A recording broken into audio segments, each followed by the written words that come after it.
Solar system को हम सौर मंडल बोलते हैं, जो हम इसके बारे में समझते हैं। जैसे कि सौर मंडल जिसको अंग्रेजी में सोलर सिस्टम भी कहते हैं, जो सूर्य और उसके चारों ओर गुरुत्वाकर्षण से बंधे सभी खगोलीय पिंड का समूह है, जिसमें ग्रह, उपग्रह, बौने ग्रह, धूमकेतु, क्षुद्र ग्रह और अन्य पिंड शामिल होते हैं। ठीक है, तो सौर मंडल की उत्पत्ति कैसे हुई तो समझते हैं। सौर मंडल की उत्पत्ति लगभग 4.5 अरब वर्ष पहले हुई थी।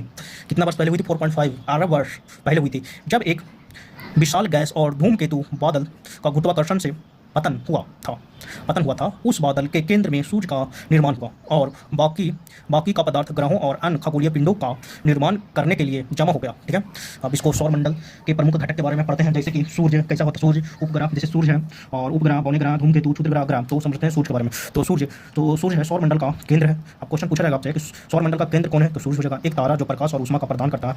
ठीक है, कौन करता है प्रकाश? मतलब एक तारा जो प्रकाश और ऊष्मा को प्रदान करता है, तो ऊष्मा को प्रदान करता है प्रकाश और ऊष्मा, तो सूर्य प्रकाश और ऊष्मा प्रदान करता है। उपग्रह, ग्रह के चारों ओर चक्कर लगाने वाले खगोलीय पिंड, जैसे कि पृथ्वी का चमकना, गलत पढ़ दिया। उपग्रह, ग्रह के चारों ओर चक्कर लगाने वाले खगोलीय पिंड, जैसे कि पृथ्वी का चंद्रमा, बौने ग्रह और उपग्रह के बीच की श्रेणी के खगोलीय पिंड, जैसे कि प्लेटो, बौने ग्रह है, जो 2006 में इसको हटा दिया गया था। धूमकेतु के बारे में बताते हैं। बर्फ, गैस और धूल से बने पिंड जो सूर्य के पास जाने पर चमकते हैं, उसे धूमकेतु बोलते हैं। अब क्षुद्र ग्रह को हल्का जानते हैं, छोटे अनियमित आकार के खगोलीय पिंड जो मुख्य रूप से मंगल और बृहस्पति की कक्षाओं के बीच पाई जाते हैं। मंगल और बृहस्पति के बीच में कक्षाओं में पाई जाती है, उसको क्षुद्र ग्रह से रिलेटिव होता है। अब ग्रह होता है जो 8 होता है। जो देखिए ग्रह कितना होता है? 8 होता है। तो कौन होता है? सोमवार छोड़ के देखिए, मंगल, बुध, बृहस्पति, शुक्र, शनिचर हो गया। अरुण बनूर होता है, पृथ्वी हो जाएगा।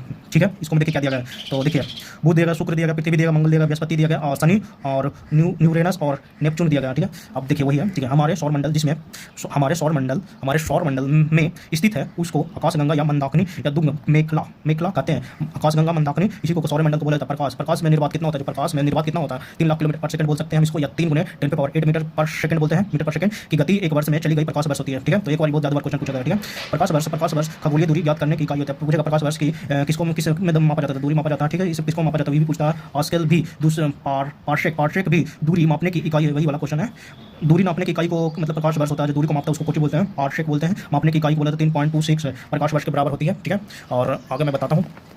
पृथ्वी से सूर्य के मध्य की ओर दूरी को खगोलीय एकक कहते हैं।